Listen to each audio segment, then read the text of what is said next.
Hello, good day mga kabrody. It's another Monday, it's another toolbox meeting, and it's another work mga kabrody. At ito yung mga gagawin natin ng simula Monday to Friday. So, papakita ko sa inyo mga gagawin ko mga kabrody. Kaya manatiling nakasubaybay at nakafollow sa aking mga munting vlog mga kabrody. Maraming salamat sa pag-follow at pag-like at pag-share nyo sa aking mga videos mga kabrody. Kahit walang kakwenta-kwenta, patuloy pa rin kayo nandyan. Maraming salamat mga kabrody. Thank you kabrody. Hanggang papakita ko sa inyo kung paano Okay, ang mga gagawin. kabrody, ngayong araw, ang trabaho natin ay i-check natin ang mga panel. Ibig sabihin, mga panel, ito yan, yung mga pinapatungan ng sasakyan. At i-check natin yung mga choke, yung pinagpapatungan nung pagka niliftable namin yung panel. So, i-check natin siya kung may mga damage siya, mga kabrody. I-check natin kung may mga crack. Ngayon, i-check natin yung mga gilid-gilid niya, mga kabrody. Kasi usually, pagka nagkakaroon siya ng crack, so, kailangan ma-report natin yan. Check natin yung mga ganyan. Check natin maigi kung may damage ba yan. And yung mga choke niya, mga pinagpapatungan kung may sira ba siya. Yan ang mga trabaho natin ngayon dito mga kabrody. So, titignan lang natin yung gilid-gilid ng liftable panel. And then, pag na-check natin yan lahat, pag na-check na natin yung mga kabrody, ilalagay lang natin dito, yan. Yan, frame 2-1. Good condition, deck number 8, port side, yan. Ganyan lang siya mga kabrody, isa-isahin natin yan. So, marami yan sila, kaya check natin yan lahat mga kabrody. Yan ang trabaho natin ngayong araw. Then, kasama si Sir Chipmate, kumain lang siya sandali. At mamaya nandito na siya. Ako na muna yung nauna mga kabrody. So, nandito na tayo sa, eto na tayo, frame 196 mga kabrody. So, check natin yung mga choke, yung pillar. Pag yung pillar, sinabing pillar, ayan yung mga poste, mga kabrody. Check natin yung palibot niya, mga kabrody, kung okay ba siya. Check natin kung merong mga cracks. Yan. So, okay siya, mga kabrody. Check natin yung gilid-gilid, kung merong mga cracks. So, wala naman siyang crack, kaya good condition siya, mga kabrody. Check natin yung 4 sides. Check natin lahat ng sides niya, mga kabrody. Kasi, usually, minsan, pagka, dahil naluluma na siya, kakaroon siya ng mga cracks. So, kailangan natin check yung mga gilid-gilid. So, kita nyo naman, wala naman siya. And yung choke niya is good condition also. Yun, mga kabrody. So, iisa-isahin natin yan hanggang matapos natin yung lahat. Kaya, eto muna tayo. Checking muna tayo, mga kabrody. Then, ililista natin yan dyan. So, ngayon, tatapos na natin yung frame 196. Frame 196 is good condition. So, ilalag na natin siya na frame 196 and panel, port side, good condition. Yan lang mga kabrody. Isa-isahin ko lang to mga kabrody. Update ko na lang kayo mamaya. Shoutout na ako sa BNC. Yun. Mga kabrody, ito trabaho namin ngayong araw. Dito kami ngayon sa loob ng tangke. Makakatagalin yung mga kapal na kalawag. Tapos kami ni Maring Armory tagalinis dito. Yan. So, mga kabrody, hindi rin talaga umigta ng pero. Kailangan natin gawin to. Wala naman isang gagawa nito eh.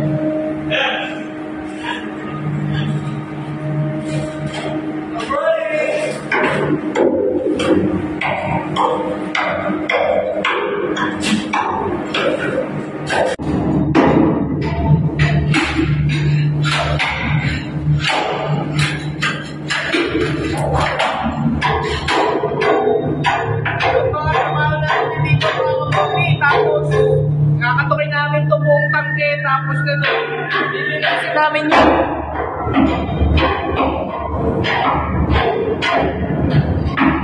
Yun, kaya, tuloy-tuloy lang tayo mga parang iiyak.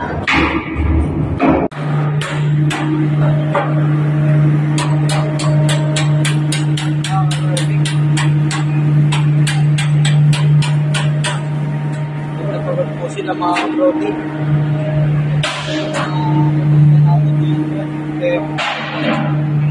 Nangihina na po siya.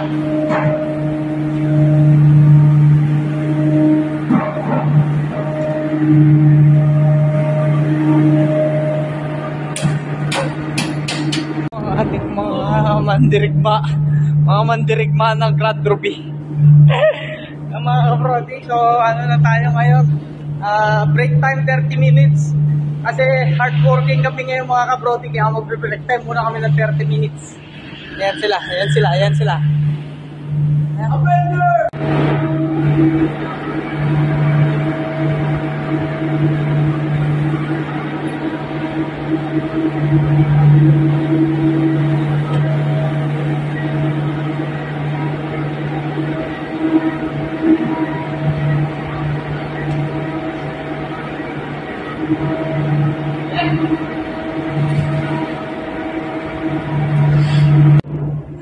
Hello, good day mga kabrodi. Ngayong araw ko mga kabrodi, ang trabaho natin, ilipat natin yan, mga kahoy na yan. Yung mga kahoy na yan, ililipat natin banda doon sa prowa. Ang tawag nga pala dyan mga kabrodi sa kahoy na yan dito sa barko ay dunnage. Yan dunnage mga kabrodi, eh yan ang ginagamit natin pag nag-load tayo ng mga heavy vehicles. Ginagamit yan ng mga pangkalso para hindi ma-damage yung ship properties natin, yung mga anong gamit natin dito sa barko at kung ano-ano pati, especially flooring natin. Ginagamit siya sa mga heavy vehicles mga kabrodi. Ayan ang aking mga tungkulin ngayong araw kabrodi. Kaya ang dami yan. Ano pang hinihintay natin? Simulan na natin ito mga kabrodi.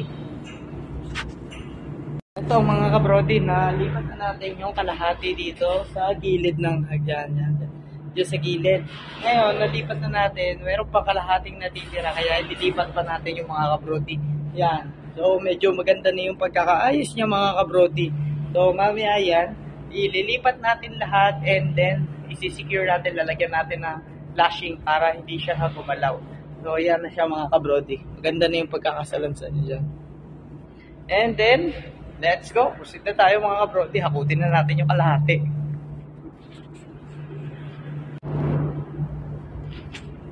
Mga kabrodi, tapos na natin siya at na-secure na natin siya.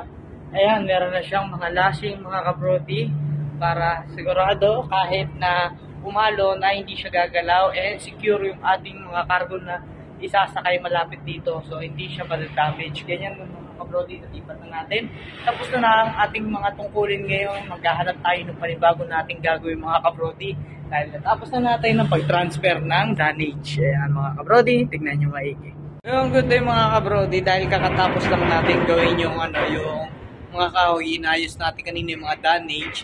Ngayon mga kabrodi, ang bagong role ko naman ngayon mga kabrodi, ayusin tong net mga kabrodi. Ayan, kung mapapansin nyo, hindi siya nakakabit ng maayos mga kabrodi. Yun, nakagundo siya. So, ayusin ko lang yung mga kabrodi mamaya. Ipapakita ko sa inyo kung paano itsura ng maayos na siya mga kabrodi. Yun lang. Subaybay lang kayo mga kabrodi. Maraming salamat.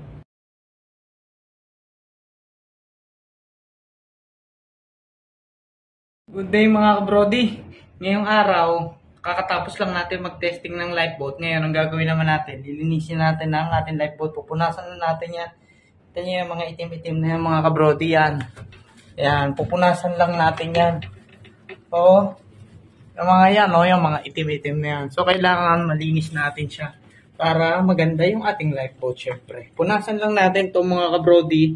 Tapos, linisin lang natin. Kakatapos ko lang siyang vacuumin. Tanggal na yung mga dumi. Ngayon yung mga marks na lang na itim-itim na spot. So, ganyan lang nga. Pupunasan lang natin siya ng pupunasan. Tapos, malinis na yan. Diba? Pupunasan natin ng basahan na tuyo. Yun mga kabrodi. Update ko na kayo ulit mamaya. Doon naman ako sa kabilang lifeboat. Ganun din ang gagawin. Testing, vacuum, tapos dinisin natin. Punasan. Ayun lang mga kabrodi. Salamat! Yung kabrodi, nakatapos lang natin malinis yung ating lifeboat. So, napunasan na natin yung buong paligid niya. And natanggal na natin yung mga dumi-dumi niya mga kabrodi. Ayan, malinis na siya mga kabrodi. So, mukhang bago na uli siya mga kabrodi. So, yan. Kakatapos na natin. Proceed naman tayo dun sa kabilang lifeboat. Testing natin. Babacuumin natin yung mga likabok. And pupunasan natin yung mga dumi. Ganun lang gagawin natin ngayong araw mga kabrodi. So, yun na tayo. Proceed na tayo dun mga kabrodi sa second lifeboat. Lifeboat number 2. Ayun siya mga kabrodi. Ayun. Pupunta tayo ngayon dyan. Ayun yung vacuum. Ayun yung pamunas ng mga dumi. Tuyong basahan. Saka basang-basa na may sabon. So, okay na siya mga kabrodi. Tested and ready. And clean na siya kabrodi. Pasado na siya. Yan. Malinis na siya. So, yan na. Malinis na. Ayun mga kabrodi, nandito na tayo ngayon sa Portside Lifeboat at ito naman ngayon ang ating lilinisin mga kabrodi. So natapos na natin siyang i-testing mga kabrodi, tumatakbo ang ating lifeboat, gumagana lahat ng ilaw at ngayon ay lilinisin na natin siya dahil medyo madumi na siya. Yan, yung mga yan. So pupunasan natin siya at babacuum din. Same procedure doon sa kabilang lifeboat mga kabrodi. Tapos yun na, hanggang sa ready na yung ating lifeboat. Tapos na ang ating weekly and nalinis na natin ang ating lifeboat. Ayan mga kabrodi, update ko kayo mamaya. Ayan, punasan lang naman natin siya ng ganyan mga kabrodi, yung mga dumi-dumi niya na yan. Yan, kailangan matanggal natin yung mga dumi-dumi.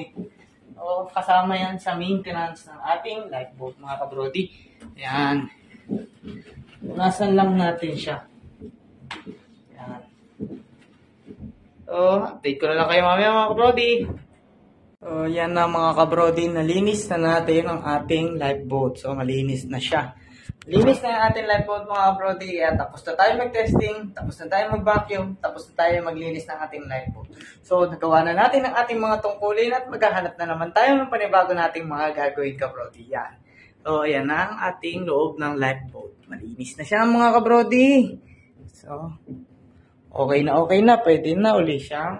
Ready for inspection na siya mga kabrodi. Malinis na siya at maayos.